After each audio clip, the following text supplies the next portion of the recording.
Él explicaba que cuando una persona está en homeostasis, en equilibrio, y de repente se encuentra con algo que percibe como una amenaza, se activa un sistema de alarma. Esa amenaza no tiene que ser física como un tigre que te acecha en la calle.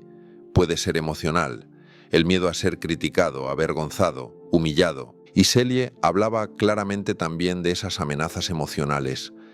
En ese momento se genera un intento de resistencia que provoca un enorme desgaste.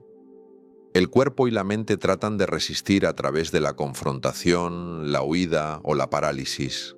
Y si esa fase de resistencia se alarga demasiado, llegamos a lo que él llamó la fase de agotamiento, el breakdown, donde el organismo se derrumba por haber sostenido esa tensión durante tanto tiempo. Es precisamente ahí donde aumenta la probabilidad de que aparezca la enfermedad.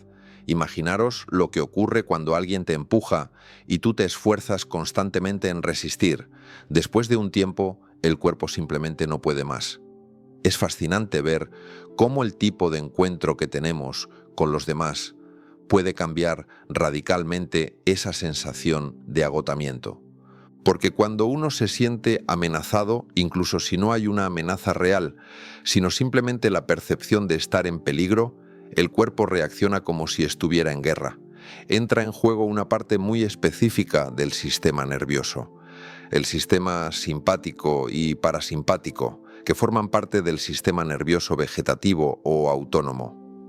Este sistema fue considerado por mucho tiempo como algo que funcionaba de forma automática, como si no pudiéramos intervenir en él. El simpático es el encargado de prepararnos para la acción ante una amenaza. Por ejemplo, cuando nos perseguía un tigre en la antigüedad, el cuerpo redirigía la sangre hacia los músculos para poder huir. Lo último que necesitábamos era activar el sistema digestivo.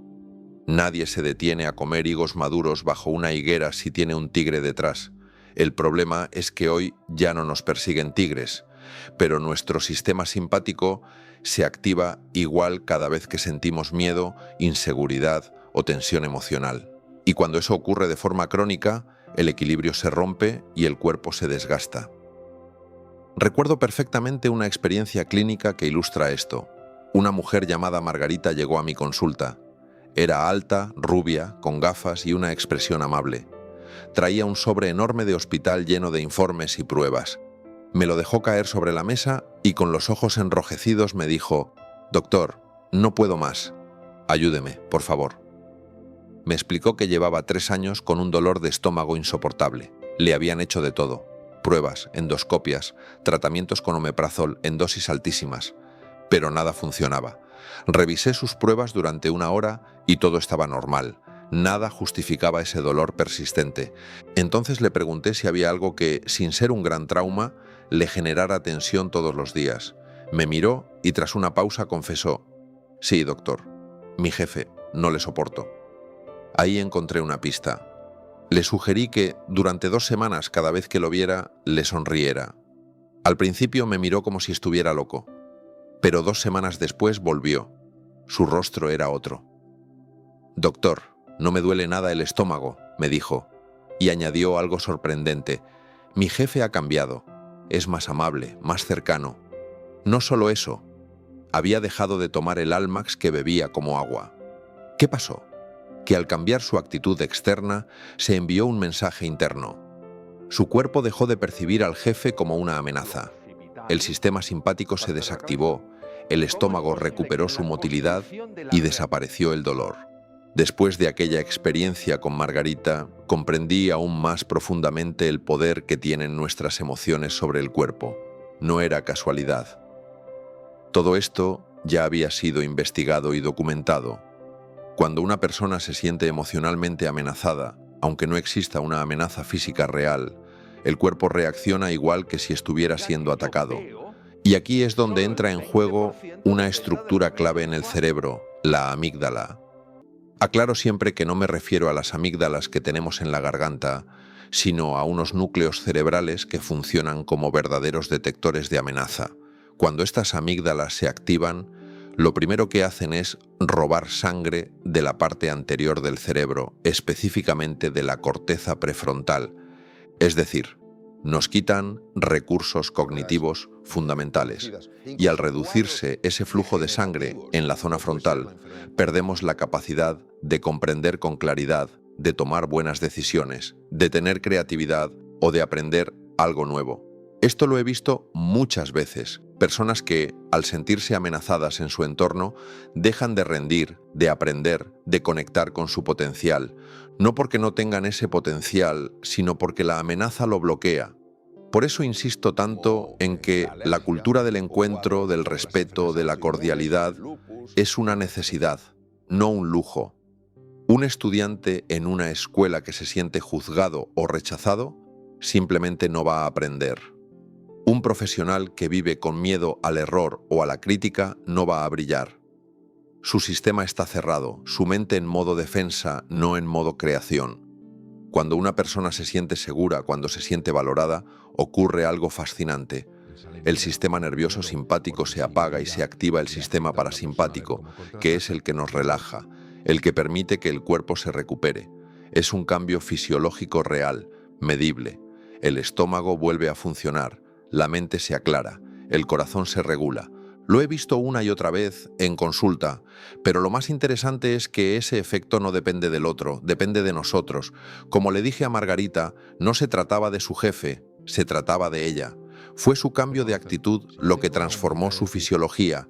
Hans Selye, el pionero del estudio del estrés, dio una respuesta memorable cuando le preguntaron qué podíamos hacer para reducir el distrés en una sociedad tan agitada. Dijo, gánese el amor de su vecino. Esa frase, tan sencilla, es una joya de sabiduría. Hoy sabemos que no solo tiene sentido desde lo humano, también desde lo biológico. Cuando sentimos afecto, cuando establecemos un lazo con otra persona, nuestro cerebro libera beta-endorfinas, que son analgésicos naturales muy potentes. No son imaginarios.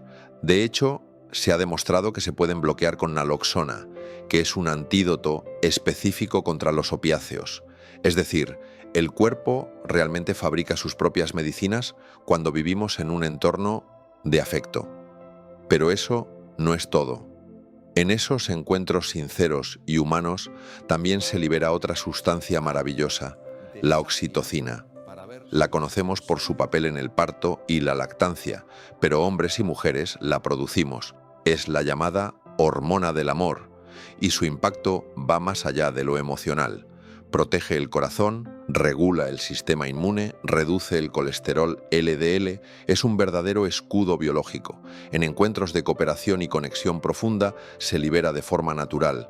Y lo más sorprendente es que este impacto se puede medir en el cerebro. Uno de mis maestros, el profesor Richard Davidson, demostró que con un simple ejercicio de meditación compasiva, visualizando amor primero hacia tus seres queridos, luego hacia personas neutras y después hacia quienes no te resultan agradables, se activan áreas del cerebro relacionadas con la corteza prefrontal. Y esto tiene un efecto tangible.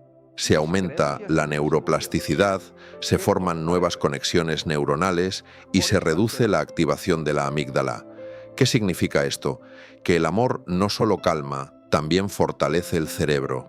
Y lo que resulta más poderoso aún, el antídoto natural del miedo no es el valor, es el amor. Porque cuando la amígdala se desactiva, volvemos a pensar con claridad, volvemos a sentirnos seguros. Esto tiene unas implicaciones tremendas. Una persona que se siente amada, valorada, reconocida, es alguien que va a desplegar lo mejor de sí. En cambio, quien se siente humillado o ignorado, verá su inteligencia, su capacidad creativa y su salud reducidas. Y no por falta de capacidades, sino porque su cerebro literalmente no puede acceder a ellas. La amenaza nos vuelve torpes. El encuentro, el afecto, la escucha, todo eso nos vuelve brillantes. Por eso insisto tanto en que nunca es tarde para elegir una forma de vivir diferente. El amor, en todas sus formas, Es una medicina silenciosa que actúa incluso cuando no somos conscientes de ello. Algo que también me sorprendió profundamente fue descubrir que no solo el cerebro cambia con el amor y el afecto, sino que incluso nuestros órganos, como el corazón, muestran patrones completamente distintos cuando estamos conectados emocionalmente con otros. Ya no estamos hablando solo de un bienestar subjetivo, me refiero a datos, a evidencias científicas. Hay una herramienta de medición que permite observar las alteraciones finas del ritmo cardíaco, mucho más precisa que el electrocardiograma tradicional. Y cuando una persona está estresada, cuando se siente sola, cuando percibe el entorno como una amenaza, ese ritmo se vuelve irregular, caótico, desorganizado. Pero cuando esa misma persona activa la conexión, el cuidado mutuo, el deseo sincero de encontrarse con el otro, el ritmo cardíaco cambia. Surge lo que se llama coherencia cardíaca. Esa coherencia no solo es bella en lo visual, sino que es salud. El corazón entra en una frecuencia que se ha asociado con una mayor longevidad, con mejor regulación del sistema inmune, con más capacidad para afrontar desafíos físicos y emocionales. Y es que el corazón, aunque muchas veces lo olvidamos, no es simplemente una bomba que late. Tiene un sistema nervioso propio, un pequeño cerebro que emite un campo electromagnético que se puede medir a 3 metros de distancia. Lo que ocurre en tu corazón no se queda en ti, impacta en tu entorno. Y ese ritmo, ese campo, cambia con lo que piensas y con lo que sientes. No es una metáfora, es ciencia. Cuando el sistema nervioso simpático está hiperactivo, porque sentimos que debemos protegernos, defendernos, atacar, se genera un entorno fisiológico de alerta continua. Pero en cuanto activamos el parasimpático, el del encuentro, el del cuidado, todo cambia. Se potencia el sistema inmune, se reduce la producción de radicales libres. Y esto es fascinante. Para que el cuerpo funcione, necesita oxígeno, sí, pero el precio de usar oxígeno son los radicales libres. Son moléculas inestables que al carecer de un electrón lo roban de otras células. Y ese robo genera envejecimiento, inflamación, mutaciones. Pero al vivir en conexión, al activar ese sistema de reposo y regeneración, producimos muchos menos radicales libres. El cuerpo se protege de forma natural. Esto se ha podido observar incluso a nivel genético. Los telómeros, esas estructuras en los extremos de los cromosomas que protegen la información genética, se acortan con el tiempo y con el estrés. Y cuando los telómeros se acortan demasiado, las células ya no se pueden dividir. En otras palabras, envejecemos, enfermamos, pero también se ha descubierto que existe una enzima llamada telomerasa, capaz de reparar esos telómeros. Y esta enzima no aparece mágicamente. Se ha demostrado que el afecto, el vínculo humano, el apoyo mutuo activan su producción. Recuerdo el estudio de la doctora Elizabeth Blackburn, premio Nobel por descubrir la telomerasa. Estudió a madres que cuidaban solas de hijos con patologías cerebrales severas, mujeres entregadas, agotadas, emocionalmente aisladas. Les midieron sus telómeros y la cifra de telomerasa. Todo estaba alterado. Pero cuando las pusieron en contacto unas con otras, cuando empezaron a compartir sus miedos, sus alegrías, cuando dejaron de sentirse solas, todo cambió. A los meses, sus telómeros habían recuperado longitud y la telomerasa volvió a niveles normales. No es magia, es la fuerza de la conexión humana, es el poder del encuentro. Y aún más revelador fue lo que se descubrió en investigaciones con monos macacos. Al separar a los pequeños de sus madres y criarlos en aislamiento, se observó que bloqueaban genes esenciales para el sistema inmune y el desarrollo intelectual. Eran monos más agresivos, más asustados, más enfermos. Pero lo asombroso fue que al ponerlos en contacto con otros monos adultos, amorosos, afectivos, esos genes comenzaron a expresarse otra vez. Y no solo cambiaron sus conductas, sino su biología. Se recuperaron, se abrieron, se sanaron. Eso me confirmó que nunca es tarde para amar, nunca es tarde para ser transformados por el amor. Cuando veo todo esto, me doy cuenta de que, aunque nos hayan hecho creer que el afecto es un lujo o una debilidad, en realidad es una necesidad fisiológica, neurológica, inmunológica. Necesitamos el afecto tanto como el aire. El amor, entendido como una forma de mirar, de vivir, de relacionarnos, es medicina, es prevención, es antídoto, es inteligencia. Y no se trata de un amor ingenuo, azucarado o superficial. Se trata de un amor como elección diaria, como acto de coraje, como ejercicio de humanidad. Cuando elegimos el encuentro por encima de la confrontación, nos protegemos, nos fortalecemos, nos curamos. Hay una imagen que me gusta usar mucho para explicar este proceso interno. El equilibrio entre el sistema simpático y parasimpático es como el equilibrio entre el guerrero y el sabio que todos llevamos dentro. El guerrero está preparado para defendernos, para actuar con rapidez en momentos de peligro, para estar en alerta. Pero si dejamos que el guerrero gobierne todo el tiempo, vivimos tensos, preparados para una batalla constante. Por eso necesitamos al sabio. El sabio es el que observa, el que se toma un momento antes de reaccionar, el que busca el encuentro y no el conflicto. Activar ese sabio interior, que es nuestro sistema parasimpático, es lo que nos permite volver a nosotros mismos, reencontrarnos con nuestra paz y claridad. Y cuando digo reencontrarnos, lo digo literalmente, porque hay personas que pasan años alejadas de sí mismas, perdidas en el ruido de sus pensamientos, en la urgencia de la vida moderna, en la presión de ser siempre productivas, siempre exitosas. Es como si se olvidaran de quiénes son realmente. Y eso es algo que he visto tantas veces en consulta. Personas que no están enfermas de cuerpo, sino desconectadas de su esencia. El cuerpo manifiesta esa desconexión a través del malestar, la tensión, la ansiedad, las enfermedades psicosomáticas. Pero cuando esa persona vuelve a mirarse con compasión, cuando baja el juicio y sube la curiosidad, algo empieza a sanar. Y esto también tiene relación con cómo usamos la atención. La atención es el bien más escaso y más poderoso que tenemos. Donde ponemos nuestra atención define la calidad de nuestra experiencia vital. Si la enfocamos en el miedo, en la carencia, en la amenaza constante, nuestro sistema reacciona en consecuencia. Pero si entrenamos la atención para enfocarla en el presente, en lo que sí funciona, en lo que sí está bien, entonces empezamos a experimentar paz. La atención bien dirigida reduce la actividad de la amígdala, esa estructura que se activa con el miedo. Y cuando baja la actividad de la amígdala, sube la actividad de la corteza prefrontal, la parte más evolucionada de nuestro cerebro. Es ahí donde reside nuestra capacidad para tomar decisiones sabias, para ser creativos, para tener perspectiva, para comprender mejor al otro. No se trata de negar las emociones difíciles ni de evitar los conflictos. Se trata de aprender a navegar por ellos sin perder el centro.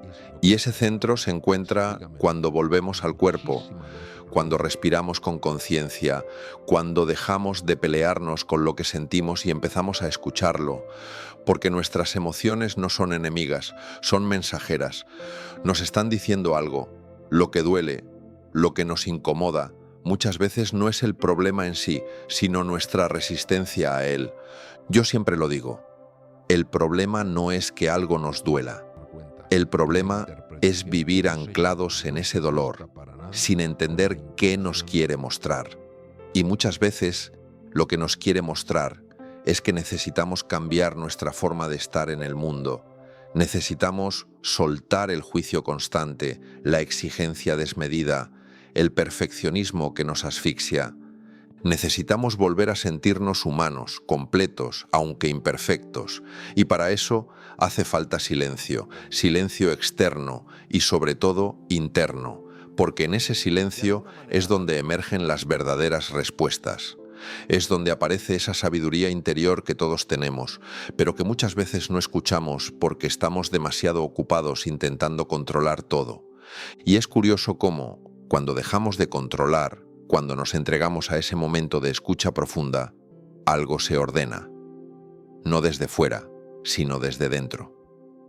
No porque todo se resuelva mágicamente, sino porque cambiamos nuestra mirada. Y al cambiar la mirada, cambia la experiencia. Ese cambio de perspectiva es muchas veces el inicio de una sanación profunda, no solo en lo físico, sino en lo emocional, en lo espiritual.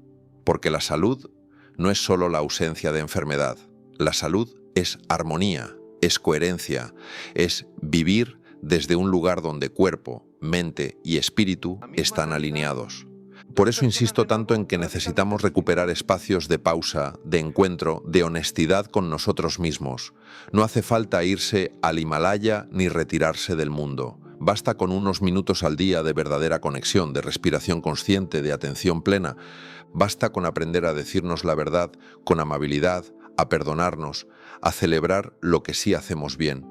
Porque cuando uno vive así, con más presencia, con más compasión, con más gratitud, entonces el cuerpo lo nota, la mente lo agradece y la vida se transforma. Algo que he aprendido con el paso del tiempo es que hay una inteligencia que va más allá de lo puramente racional. Es una inteligencia que brota del silencio, de la conexión con uno mismo, de la sensibilidad hacia los demás. No es la inteligencia que se mide en los test ni la que se premia en las calificaciones. Es una sabiduría más profunda, más sutil, que nace de haber atravesado el dolor, de haberse reconciliado con las propias sombras, de haber comprendido que en el centro del ser humano hay una grandeza que no depende del reconocimiento externo. Y cuando uno contacta con esa grandeza, todo cambia. La forma en que vemos a los demás cambia. La forma en que nos tratamos a nosotros mismos también cambia, y en ese cambio empezamos a sanar. Yo he visto personas transformarse simplemente porque alguien las miró con amor, porque alguien las escuchó sin juicio, porque alguien les dio una oportunidad de ser ellas mismas. El poder del encuentro humano es inmenso. No solo mejora nuestra salud física y mental, sino que despierta recursos que ni siquiera sabíamos que teníamos. Por eso, cuando hablamos de salud, no podemos limitarnos a hablar de síntomas, diagnósticos o medicamentos. Tenemos que hablar de vínculos, de relaciones, de emociones, de sentido, porque todo eso también cura. Todo eso también influye en cómo se expresa nuestro cuerpo, en cómo responde nuestro sistema inmunológico, en cómo se regulan nuestras hormonas, en cómo late nuestro corazón. La ciencia ya lo sabe. Hay estudios que demuestran que el simple hecho de sentirnos acompañados en un proceso de enfermedad mejora los resultados clínicos. La presencia del otro, cuando es auténtica, cuando no busca controlar ni salvar, sino simplemente estar, tiene un efecto reparador enorme. Y eso lo puede ofrecer cualquier persona. No hace falta ser médico, terapeuta ni especialista. Hace falta ser humano. Tener el coraje de mostrarse, de sostener al otro sin invadirlo, de abrir el corazón sin exigir nada a cambio. Eso es lo que transforma. Eso es lo que permite que el otro también se abra, también se relaje, también empiece a confiar. Y cuando hay confianza, se activa un proceso biológico muy concreto. El sistema parasimpático toma protagonismo. El cuerpo deja de estar en modo de defensa y entra en modo de recuperación. Las células pueden empezar a regenerarse, el sistema inmune se fortalece, el corazón encuentra su ritmo natural y la mente se aclara. Muchas veces no necesitamos una solución mágica. Necesitamos una pausa, una respiración profunda, un abrazo sincero, una mirada que diga «estoy contigo». Y eso que parece tan simple es en realidad profundamente terapéutico. Porque detrás de muchas enfermedades hay historias no contadas, emociones no expresadas, heridas no sanadas. No se trata de culpabilizar a nadie por enfermar. Se trata de comprender que somos más que un cuerpo, que nuestra salud también depende de nuestra historia emocional, de nuestro entorno, de nuestras relaciones. Y que cuando abordamos todo eso con respeto, con humildad, con compasión, la medicina se vuelve más completa, más humana, más efectiva. Yo creo en una medicina así, en una medicina que integra, que escucha, que no se queda solo en los números, sino que mira a la persona. Y eso implica también que nosotros como pacientes asumamos un papel activo, que dejemos de ser solo receptores pasivos de tratamientos y empecemos a participar en nuestro proceso de curación. A veces, la mayor medicina es tomar conciencia. Darse cuenta de lo que uno necesita cambiar, darse permiso para descansar, para llorar, para decir no, para pedir ayuda, darse el valor de cambiar hábitos, de alejarse de lo que nos daña, de rodearnos de lo que nos inspira y sobre todo darse cuenta de que tenemos un poder inmenso. El poder de nuestra atención, de nuestra intención, de nuestra presencia. Cuando ponemos todo eso al servicio del amor, de la conexión, del crecimiento, entonces la vida nos responde. No siempre como esperamos, pero siempre de una forma que nos lleva a lo esencial. Y ese es, en el fondo, el camino que todos recorremos. Un camino hacia lo esencial, hacia lo que realmente importa. No el prestigio, no la perfección, no la apariencia, sino la verdad, la autenticidad, la coherencia entre lo que sentimos, lo que pensamos y lo que hacemos. Ese es el mayor regalo que nos podemos dar. Vivir en coherencia, vivir en paz, vivir conectados a esa fuente interior que todos llevamos dentro y que, cuando la escuchamos, nos guía con una sabiduría que no viene de los libros, sino de la vida misma. Y sabes, después de todo este recorrido, hay algo que se hace evidente, que vivir en paz no es un lujo, es una necesidad. La paz no es la ausencia de problemas, es la capacidad de mantenerse en equilibrio aun cuando las cosas no vayan bien. No se trata de que todo esté perfecto, se trata de cómo nos posicionamos frente a lo imperfecto. Y eso es algo que se entrena. El equilibrio emocional no es algo con lo que se nace, es algo que se construye con conciencia, con práctica, con compromiso. Es aprender a volver a ti una y otra vez, cada vez que la mente se desboca, cada vez que el miedo te atrapa, cada vez que la inseguridad te paraliza. Por eso hablo tanto del silencio, no como un silencio vacío, sino como un espacio fértil. En el silencio descubrimos lo que verdaderamente somos. En el silencio se revelan nuestras heridas, pero también nuestros talentos. En el silencio aprendemos a sostenernos sin depender del ruido externo, sin dejarnos arrastrar por la necesidad de aprobación o de control. Y es ahí donde se despierta algo sagrado, la presencia, la capacidad de estar realmente aquí, de ver con claridad, de responder en lugar de reaccionar. La presencia es lo que permite que nuestras relaciones se sanen, que nuestros proyectos florezcan, que nuestra salud se restaure, porque una mente presente es una mente creativa, lúcida, capaz de amar. Y el amor, entendido no como emoción efímera, sino como una forma de ser y de estar en el mundo, tiene un poder transformador. Cuando uno elige amar, está eligiendo sanar, está eligiendo integrar. Está eligiendo ver al otro con comprensión, aunque no lo entienda del todo. Está eligiendo mirar con ojos de posibilidad, no de juicio. Está eligiendo acompañar, no imponer. Está eligiendo confiar, aunque no tenga todas las respuestas. Y eso, en sí mismo, ya es sanador, porque el amor no es solo para los demás, es también para uno mismo. Es atreverse a reconocerse, a perdonarse, a agradecerse. Es dejar de pelear contra lo que uno es y empezar a abrazarlo. He visto cambios extraordinarios en personas que aparentemente lo habían perdido todo. Y el punto de inflexión siempre fue el mismo. Dejaron de mirar hacia afuera buscando soluciones y comenzaron a mirar hacia adentro buscando sentido. En ese instante algo se activa, una fuerza que estaba dormida, una luz que parecía apagada, una confianza que parecía perdida. No importa cuánto tiempo hayamos estado desconectados, siempre podemos volver, siempre podemos empezar de nuevo, siempre hay una posibilidad de transformar la herida en sabiduría, el miedo en confianza, el dolor en propósito, y no estamos solos en ese camino, nunca lo estamos. A veces basta con un gesto, una palabra, una mirada, para recordarnos que hay esperanza, que hay belleza en medio de la dificultad, que hay aprendizaje en cada caída, que hay vida incluso en los momentos en los que sentimos que todo se detiene. Por eso es tan importante rodearnos de personas que sumen, que eleven, que nos ayuden a recordar quiénes somos cuando nosotros mismos lo olvidamos.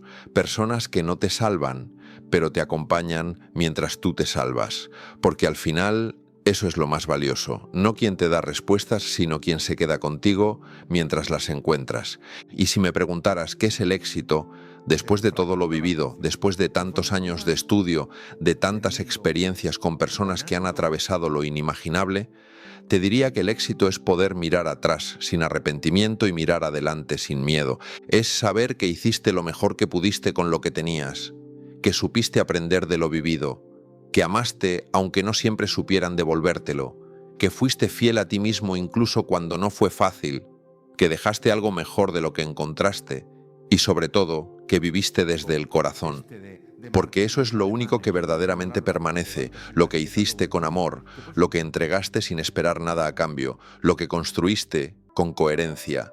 La huella que dejas no es lo que lograste, sino cómo lo hiciste, desde dónde lo hiciste, qué energía pusiste en cada palabra, en cada gesto, en cada acción, y si esa energía fue de autenticidad, de respeto, de humanidad, entonces el paso por esta vida habrá tenido sentido.